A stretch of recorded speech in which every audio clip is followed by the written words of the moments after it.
Hey everyone, welcome to our hilarious channel. Today, two dudes in a police car are bickering when Wang Hongqun suddenly thinks of Han Jai, his superhero, for help. The cop isn't fooled. He tells Wang Han Jai deserved it. If he hadn't fled, he'd be fine. Wang learns about the rape and murder secrets now. In fact, all of this is merely an absurd story cooked up by Zhang Beiwei and Han Jai, purely baseless, and what nonsense it is. You seriously believe that? I wouldn't dare touch that idiot. Or how about you try it, Mom?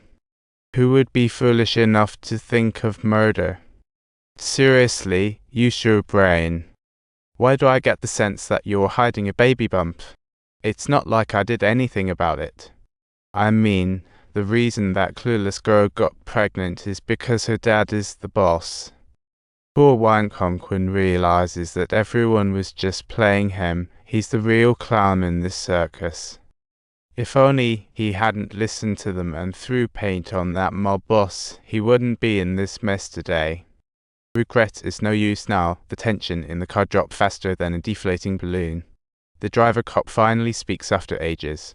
So, how many truly good people are there in this world? Oh, they are indeed just good people. Don't you feel like driving anymore? Did someone tell you to stop? No, even if I keep going, I'd say bad guys are about 1/10. And the rest, well, that's just 80%. No one cares, just like running red lights or tossing a half-drunk beverage in the curb. Just play it by ear, depending on the situation. Cop explains why there aren't many good people. There's indifferent folks who see the good guys getting bullied, but choose to ignore it or play dead. Of course, they might fake some sympathy now and then in order to deceive others. But deep down, they remain cold as ice. These folks make up the majority, and the cop knows this all too well. Because he's one of them. After finishing his spiel, the car stops not at the police station, but at the mobster's hangout.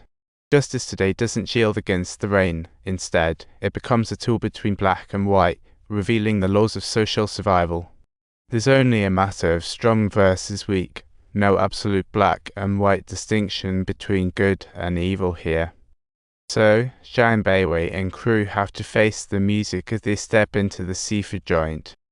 The mob leader is meticulously polishing his scissors in his hand, moving with great dexterity, as if he's preparing for a grand feast.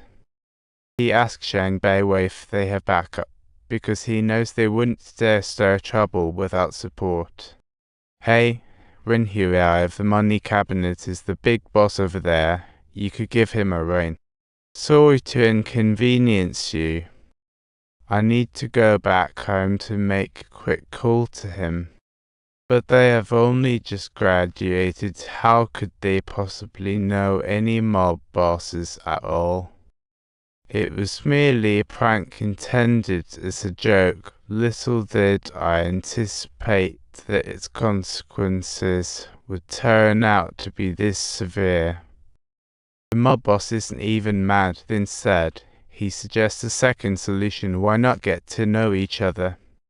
Should there be anything that arises in the future, I could always lend a helping hand. Zhang Beiwei and Wang Hongqun look hopeful at this rich friend, but he shakes his head. Without support and without money, well, that simply means no way to commit bad deeds. I fully understand. I just know that we have to admit our mistakes when we make them. Sorry, big bro. We admit our mistakes. We won't do it again. You dare? You look a little worried there. With that, the mob boss pulls out a knife and a plate. He decides to give the three guys a choice. Just leave a finger behind, and you can go. None of them want to get hurt, so they start calculating options in their minds.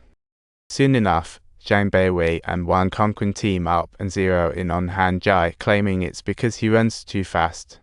Anja's heart feels as if struck by 5 thunderbolts. I truly came back to rescue you all.